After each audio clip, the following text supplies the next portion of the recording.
பங்களாதேஷை வந்துட்டு சரியாக 50 ரன் வித்தியாசத்தில் இந்தியா மரணபங்கமாக பீட் பண்ணாங்க என்று சொல்லாங்க. இறக்கமில்லை அவனுக்கு இறங்கி செஞ்சுட்டாங்க என்றே சொல்லலாம். ஓகே, அதாவது தன்னோட ஆள் மனசில் இருக்கிறத அப்படியே கக்கியிருக்காருங்க நம்ம ஜடேஜா. அவர் சொன்ன ஒவ்வொரு பாயிண்ட்டும், அதாவது India Bangladesh super 8 match complete ஆன பிறகு இந்தியா செமிஃபைனல் குவாலிஃபைடு ஆகிட்டாங்க. பட் அதெல்லாம் குவாலிஃபைடு ஆன மாதிரி கிடையாது அப்படின்னு ஜடேஜா பேசியிருக்காரு. இதுவரை விளையாண்டதெல்லாம் நம்ம விளையாட்டு கிடையாது, ஏன்னா எல்லாமே சப்ப டீமு. பாகிஸ்தானே வந்துட்டு ஒற்றுமை இல்லாமல் இருந்தாங்க, அதனால தான் அவங்கள பீட் பண்ண முடிஞ்சது ஈஸியாக. பட் இனிமே தான் மேட்ச் ஆரம்பிச்சிருக்கு, இனிமே தான் கேம் ஆரம்பிச்சிருக்கு. அதாவது ஆஸ்திரேலியாவோட சந்திக்க போகிறோம் அண்டு ஜூன் 24ஆம் தேதி. அதுக்கப்புறம் பார்த்தீங்கன்னா செமிஃபைனலில் South Africa, West Indies, England யாராவது ஒருத்தவங்க வருவாங்க. அதுக்கப்புறம் மறுபடியும் ஃபைனலில் வந்துட்டு ஆஸ்திரேலியாவை சந்திக்கக்கூடும், ஏன்னா ஆஸ்திரேலியா இருக்கிற ஃபார்முக்கு அவங்க தாங்க ஃபைனல் வருவாங்க. ஓகே, இது குறித்து ஒரு மிகப்பெரிய எச்சரிக்கை பண்ணியிருக்காரு. எனக்கு எதுக்கு பாராட்டு விழா, என்னைய வச்சு என்ன பண்ணிக்கிட்டு இருக்கீங்க, நான் ஒரு உப்புக்கு சப்பாக தான் இருக்கேன், என்னைய வந்துட்டு ஒரு முழுவதுமாக நம்ப மாட்டுறாரு, என் மேலே வந்துட்டு ஃபுல் கான்ஃபிடன்ஸ் வைக்க மாட்டுறாரு இப்போ இருக்கிற கேப்டன் ரோஹித் சர்மா. உண்மையிலேயே அவரோட பாயிண்ட் ஆஃப் வியூ கரெக்ட் தான், ஏன்னா அக்ஷர் பட்டேல் நல்லா ப்ளே பண்ணுறாரு, குல்தீப் யாதவ் நல்லா ப்ளே பண்ணுறாங்க.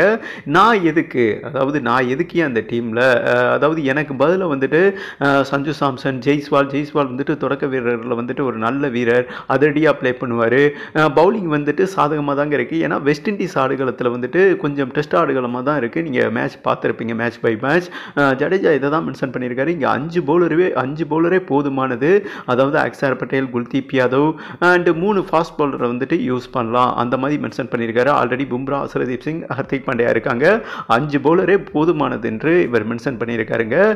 நான் இதுக்கு ஒரு தேவையில்லாத அணி, ஏன்னா அவரை வந்துட்டு யூஸே பண்ண மாட்டாங்க. ஓகேவா, சேம் டைம் வந்துட்டு டூபே அவுட் ஆஃப் ஃபார்மில் இருக்காரு, அவர் கூட விளையாடுவது எனக்கு ஆட்சேபனை வந்துட்டு கிடையாது. இருந்தாலுமே டூபே வந்துட்டு ரொம்ப ஜர்க்காகிறாரு. ஆனால் அவரை கம்பேர் பண்ணும்போது சஞ்சு சாம்சன் ஒரு சிறந்த பிளேயர். இதுவரை நம்ம பெரிய டீமை சந்திக்காமல் செமிஃபைனல் குவாலிஃபைடு ஆகிருக்கோம், இதெல்லாம் வந்துட்டு குவாலிஃபைடு ஆன மாதிரி கிடையாது. இனிமேல் தான் கேம் ஆரம்பிச்சிருக்கு. ஆஸ்திரேலியாவோட நம்ம அடுத்து சந்திக்கிறோம் அண்டு செமிஃபைனலில் சர்வே பண்ணணும், ஃபைனலில் சர்வே பண்ணணும்னா சக்கட்டான பிளேயர் உள்ளே வரணும், பிளேயிங் லெவலில் சஞ்சு சாம்சன் உள்ளே வரணும். என்னை வந்துட்டு யூஸ் பண்ண மாட்டீங்க அப்படி சொல்லாமல் அவர் என்ன சொல்லியிருக்காருன்னா, என்னை யூஸ் பண்ணுற வாய்ப்பே இந்திய டீமுக்கு தேவையில்லாமல் இருக்குது, அதற்கு எக்ஸ்ட்ரா ஒரு பேட்ஸ்மேனை யூஸ் பண்ணிக்கோங்களேன். இளம் பிளேயர்கள், திறமையான பிளேயர்கள் இருக்காங்க, Sanju Samson and same time பார்த்தீங்கன்னா இவர் ஜெய்ஸ்வால் இருக்கார். தொடக்கத்தில் வந்துட்டு ரொம்ப வீக்காக ப்ளே பண்ணிக்கிட்டு இருக்காங்க. ரோஹித் சர்மா அண்டு ஜெய்ஸ்வால் தொடக்க வீரர் இறங்கிட்டு, விராட் கோலி வந்துட்டு அவரோட ட்ரேட்மார்க்கே ஒன் தான், அங்கே தான் மேட்ச் சூழல் தகுந்த மாதிரி ப்ளே பண்ணுவார். ஐபிஎல் வேறு, அதாவது நான் வேறு எங்கள் அப்பா வேறுங்கிற மாதிரி, ஐபிஎல் வேறு, இன்டர்நேஷ்னல் ஆடுகளம் வேறு. இங்கே வந்துட்டு விராட் கோலி ஒன் டவுன் இறங்குறது தான் பெட்ரு. குழப்ப வேணாம், பெரிய டீமோட ஒரு சின்ன தவறு பண்ணாலும் சோழியை பெருக்கி விடுவாங்க. அதனால இதெல்லாம் ஓவரால் கால்குலேட் பண்ணி பெரிய டீமோட நம்ம விளையாடும் போது தான் இந்த ஓட்டையெல்லாம் தெரியும்.